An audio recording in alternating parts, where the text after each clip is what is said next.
Bill நான் பே பண்ணல, அப்போ என்ன நடக்கும்? அது ரொம்ப கஷ்டங்க. இப்போ நீங்கள் கால் எடுக்கவே மாட்டேன்றீங்கன்னா உங்கள் கான்டாக்ட்ஸில் இருந்து உங்கள் நண்பர்களுக்கோ உங்கள் உறவினருக்கோ யார் வேணாலும் அவங்க ஃபோன் பண்ணுறாங்க, மென்டல் டார்ச்சர் கொடுப்பாங்க.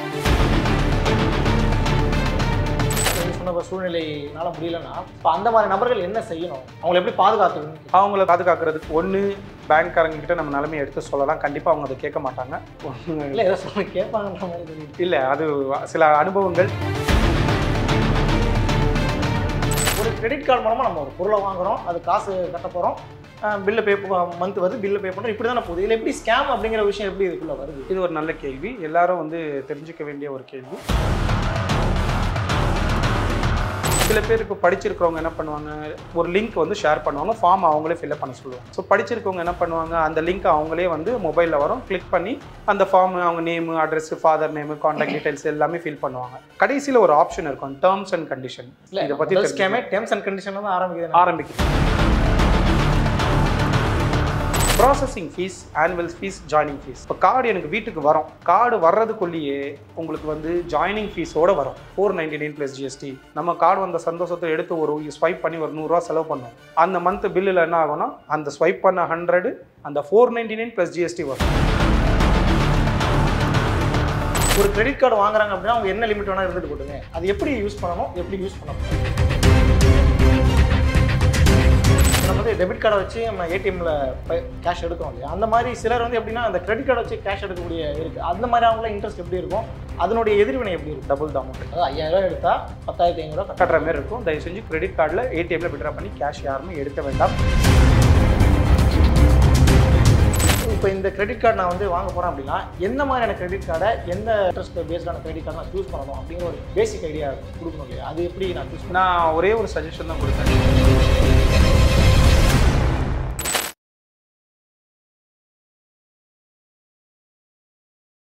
ஐத்தமிழ் நேயர்களுக்கு வணக்கம். இப்போ இருக்கக்கூடிய சூழலில் இந்த கிரெடிட் கார்டு, இன்சூரன்ஸ் இந்த மாதிரியான விஷயங்களில் பல யங்ஸ்டர்ஸ் போய் மாட்டிக்கக்கூடிய சூழலை நம்ம பார்க்குறோம். இது இருந்து எப்படி மீண்டு வர்றது, யார் இந்த கிரெடிட் கார்டை பயன்படுத்துறது, இன்சூரன்ஸ் மாதிரியான விஷயங்களில் எப்படி நம்ம அதை அணுகணுன்ற மாதிரியான பல விஷயங்களை குறித்து பேச இருக்கிறோம். நம்மோடு இணைந்திருக்கிறார் ஃபியூச்சர் இன்சூரன்ஸ் கம்பெனியை சார்ந்த சீனியர் மேனேஜர் முக்தார் அவர்கள். வணக்கம் சார், நல்லா இருக்கீங்களா? வணக்கம். வணக்கம் ஐயா, நான் நல்லா இருக்கேன். நீங்கள் எப்படி இருக்கீங்க? நல்லா இருக்கேன். கிரெடிட் கார்டு, இன்சூரன்ஸ் நம்ம 2 டாபிக் நம்ம எடுத்துருக்கிறோம். ஃபர்ஸ்ட் நம்ம கிரெடிட் கார்டில் ஆரம்பிக்கலாமே. ஃபர்ஸ்ட் கிரெடிட் கார்டுடைய யூஸ் என்ன, அதில் இருக்கக்கூடிய நன்மை தீமை என்ன அப்படிங்கிறத ஒரு பேசிக்காக ஒரு அவுட்லைன் சொல்கிறீங்க. ஓகே. ஸோ முதலில் வாய்ப்பு கொடுத்த ஐத்தமிழுக்கு மிக்க நன்றி. இப்போ கிரெடிட் கார்டு யூஸ் பண்ணுறதுனால பெனிஃபிட்டும் இருக்குது, அதோட டிஸ்அட்வான்டேஜும் இருக்குது. இப்போ பெனிஃபிட் பார்த்தீங்கன்னா, இப்போ ஒரு எமர்ஜென்சிக்கு நம்மக்கிட்ட கேஷ் இல்லாத போது அந்த கிரெடிட் கார்டில் ஆல்ரெடி கேஷ் இருக்கும், அதை வச்சு நம்ம யூஸ் பண்ணிக்கலாம். இந்த கிரெடிட் கார்டு யாருக்கெல்லாம் முதல்ல கிடைக்குது, யாரெல்லாம் எலிஜிபிலிட்டி ஆவாங்கன்னா, பிஸ்னஸ் பண்ணுறவங்க எலிஜிபிலிட்டி ஆவாங்க, 2வது சேலரிட் எலிஜிபிலிட்டி ஆவாங்க. ஸோ இந்த கிரெடிட் கார்டு எதுக்காக யூஸ் பண்ணுறாங்கன்னா, எல்லாம் எமர்ஜென்சி பர்பஸ்க்காக தான் நம்ம இமீடியட்டாக யூஸ் பண்ணுறோம். ஏன்னா எல்லாருக்கிட்டையும் கேஷ் ஃப்ளோ இருக்காது. ஸோ ஃபியூச்சரில் அவங்களுக்கு தேவைப்படும் போது அந்த கார்டுலேருந்து எடுத்து யூஸ் பண்ணுறதுக்காக யூஸ் பண்ணிக்கலாம். ஸோ கிரெடிட் கார்டோடைய பெனிஃபிட்டில் பார்த்தீங்கன்னா, முதல் நம்பர் 1 சேலரிட் பர்சன். இப்போ எல்லாருக்குமே சேலரி 5ஆம் தேதி 1ஆம் தேதி கிரெடிட் ஆகும்.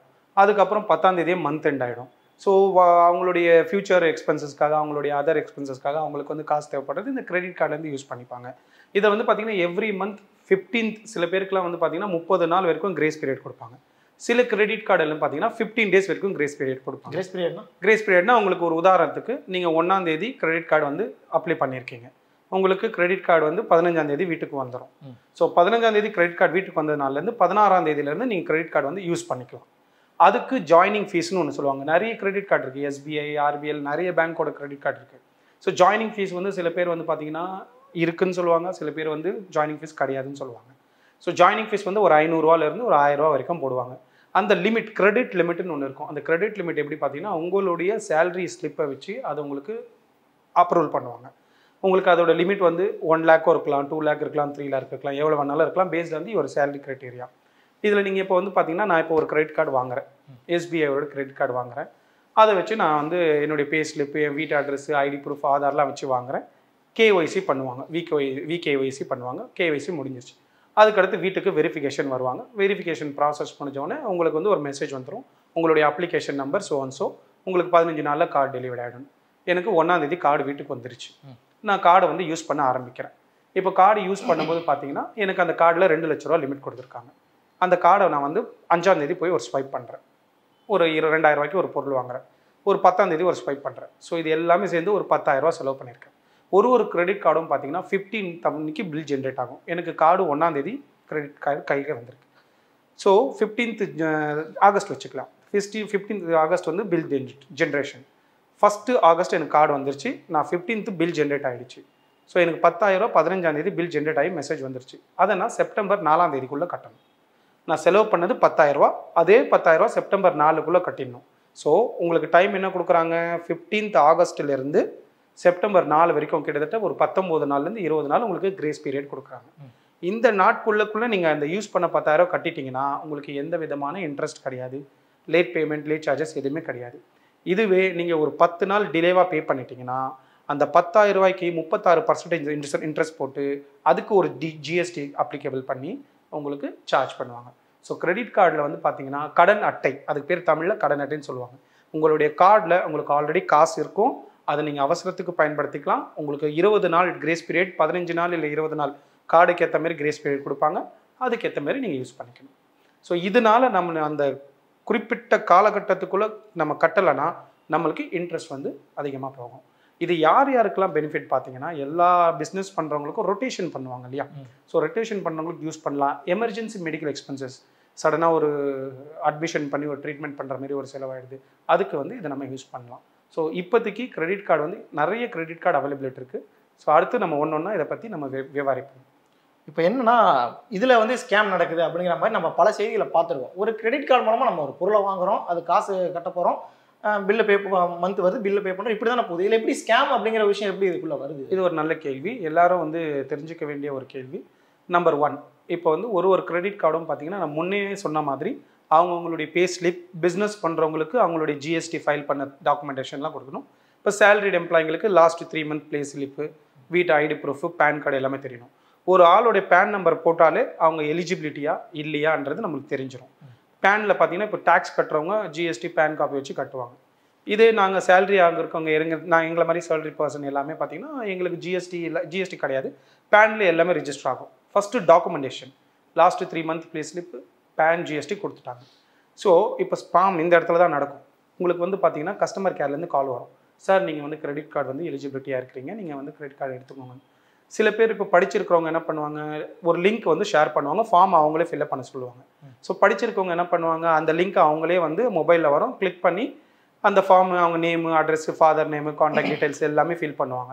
கடைசியில் ஒரு ஆப்ஷன் இருக்கும், டேர்ம்ஸ் அண்ட் கண்டிஷன். அதில் processing fees, joining fees, annuals fees அதை பற்றி போட்டிருப்பாங்க. இப்போ எங்களை மாதிரி படிக்க தெரிஞ்சவங்க நிறைய படிக்கிற நண்பர்கள்லாம் பண்ணுவாங்க, தெளிவாக படிச்சது பண்ணுவாங்க, டேர்ம்ஸ் அண்ட் கண்டிஷன் படிச்சிருவாங்க. சில பேர் என்ன பண்ணுவாங்க, அவசரத்தில் அப்பா நம்மளுக்கு கிரெடிட் கார்டு கிடைக்குது அப்படின்னு சொல்லிட்டு அப்போ என்ன பண்ணுவாங்க, அப்படியே ஃபாலோ பண்ணும்போது உங்களுக்கு இந்த மறைமுகமாக இந்த கால் சென்டர் பீப்புள் என்ன பண்ணுவாங்கன்னா, இதில் ப்ராசஸிங் ஃபீ இருக்குது, இதோட பெனிஃபிட் வந்து உங்களுக்கு கார்டு அப்ளை பண்ணும்போது எந்த கார்டோட பெனிஃபிட்டும் நம்ம கண்டுபிடிக்க முடியாது. எனக்கு கார்டு கிடைக்குது, அது என்ன லிமிட்டு என்னன்றதை நம்ம தெரிஞ்சுக்க முடியாது. ஸோ நம்மளுக்கு கார்டு வரும், கார்டுக்கு அப்ளிகேஷன் வரும், அப்ளிகேஷனை நம்ம ஃபில் பண்ணுறோம், அதை ஃபில் பண்ணிவிட்டு நம்ம ப்ரொசீட் பண்ணுறோம், நம்மளுக்கு வெரிஃபிகேஷன் வருவாங்க, அதுக்கப்புறம் தான் நம்மளுக்கு வரும். இதில் என்ன மேஜரான ஸ்கேம் நடக்குதுன்னா, processing fees, annual fees, joining fees.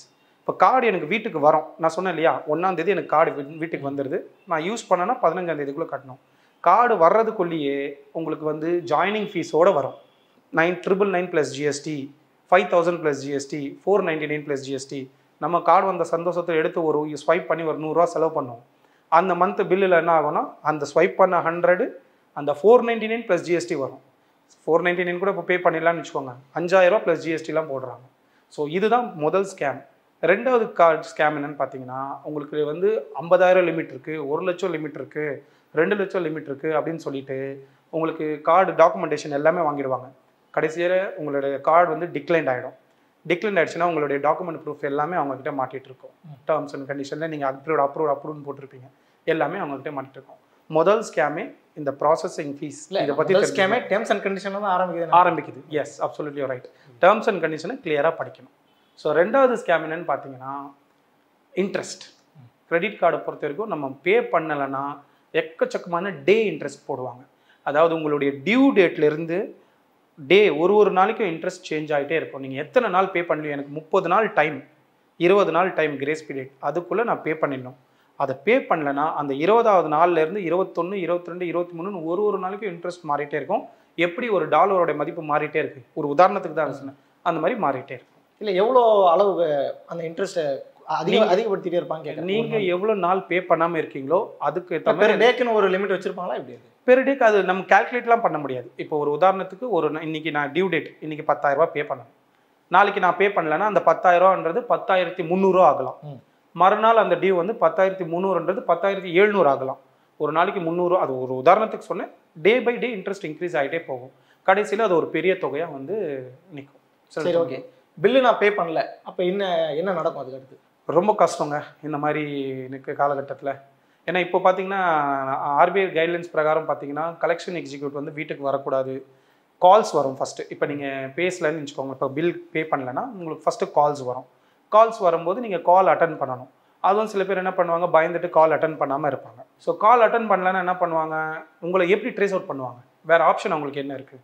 உங்களுடைய கான்டாக்ட்ஸ் நீங்கள் அந்த அப்ளிகேஷனில் நீங்கள் ஃபில் பண்ணுறதுக்கு முன்னாடி அக்ரீன்னு போடுறீங்க இல்லையா, உங்களுடைய கான்டாக்ட்ஸ் அவங்களுக்கு போயிடும். இப்போ நீங்கள் கால் எடுக்கவே மாட்டேன்றீங்கன்னா உங்கள் கான்டாக்ட்ஸ்லேருந்து உங்கள் நண்பர்களுக்கோ உங்கள் உறவினருக்கோ யார் வேணாலும் அவங்க ஃபோன் பண்ணுறாங்க. மென்டல் டார்ச்சர் கொடுப்பாங்க ஃபஸ்ட்டு பே பண்ண சொல்லி.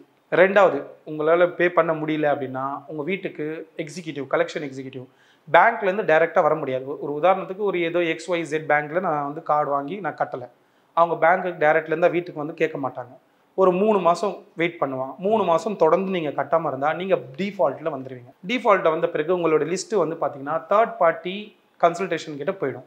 கலெக்ஷன் எக்ஸிக்யூட்டிவ் அவங்க என்ன பண்ணுவாங்க, அந்த கார்டை டீட்டெயிலை வச்சு எந்த கார்டு இருக்குது, எவ்வளோ லிமிட் இருக்குன்றதை ட்ரேஸ் அவுட் பண்ணி உங்களை வந்து காண்டாக்ட் பண்ணி உங்களை வந்து ஃபஸ்ட்டு மென்டல் டார்ச்சர் கொடுப்பாங்க. பே பண்ணுங்க.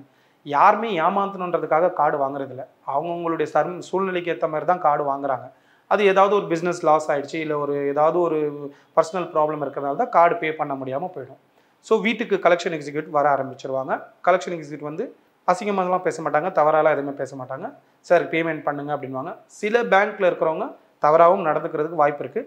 பட் இப்போ இருக்கிற காலகட்டத்தில் நிறைய பேர் வந்து கோவிட்னால அமௌண்ட் கட்டாமல் இருக்காங்க.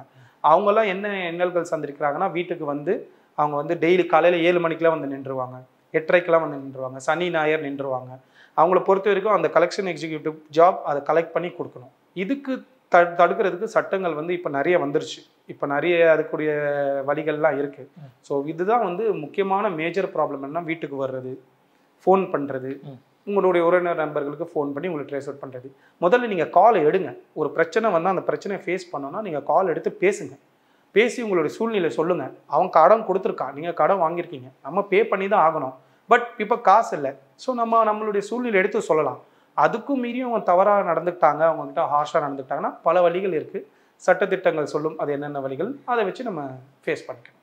இப்போ வந்து நான் வந்து கிரெடிட் கார்டு வச்சுருக்கேன் அப்படின்னா இது எப்படி யூஸ் பண்ணணும், எப்படி யூஸ் பண்ணக்கூடாதுன்னு தெரியாமல் தான் இன்றைக்கி நிறைய பேர் அதில் சிக்கலில் மாட்டிக்கிறாங்க. ஒரு கிரெடிட் கார்டு வாங்குறாங்க அப்படின்னா அவங்க என்ன லிமிட் வேணால் இருந்துட்டு போட்டுமே, அது எப்படி யூஸ் பண்ணணும், எப்படி யூஸ் பண்ணக்கூடாது? இப்போ இருக்கிற நண்பர்கள், இளைஞர்கள் எல்லாருக்கும் நாங்கள் இதை பற்றி முக்கியமாக இந்த விழிப்புணர்வில் நாங்கள் சொல்ல விரும்புகிறோம். ஸோ இந்த கிரெடிட் கார்டு வந்து பார்த்திங்கன்னா காலேஜ் படிக்கிறவங்களுக்கோ இல்லை ஸ்கூல் ஸ்டூடெண்ட்க்கோ கிடைக்கிறதில்ல. ஆப்வியஸ்லி ஒர்க் பண்ணுறவங்களுக்கு தான் கிடைக்கிது, நம்பர் 1. ஸோ அந்த ஒர்க் பண்ணுறவங்க அதை வந்து எப்படி யூஸ் பண்ணணும்னா அவங்களுக்கு தேவைக்கு மட்டும் யூஸ் பண்ணுங்கள்.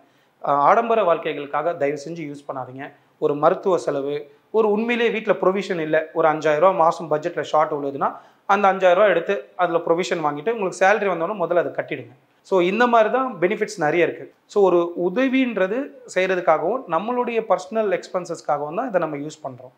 இது ஆடம்பர செலவுகளுக்காக யூஸ் பண்ணாமல் தேவைக்காக மட்டும் யூஸ் பண்ணிங்கன்னா வாழ்க்கை நல்லாயிருக்கும். இப்போ நான் வந்து எனக்கு வந்து பேமெண்ட் வந்து கிரெடிட் ஆகுது, சேலரி கிரெடிட் ஆகுது, நான் வந்து கிரெடிட் கார்டு யூஸ் பண்ணுறேன், சில நேரம் நான் கட்டுறேன், சில நேரம் நான் கட்டல. அப்படிங்கிற பட்சத்தில் நாளைக்கு இன்னொரு பேங்க்கில் நான் கிரெடிட் வாங்குறேன் அப்படின்னா அந்த ஏற்கனவே இந்த ட்ராபேக்ஸ்லாம் அதுலேயும் எதிரொலிக்குமா? கண்டிப்பாக எதிரொலிக்கும். இப்போ நீங்கள் ஒரு கார்டு வாங்கி உங்கள் டியூ டேட்குள்ளே நீங்கள் கரெக்டாக கட்டிட்டீங்கன்னா உங்களுடைய டீட்டெயில் எல்லாமே வந்து பார்த்தீங்கன்னா பேனில் அப்டேட் ஆகும். சிபில்னு ஒன்று இருக்குது, சிபிலில் அப்டேட் ஆகும்.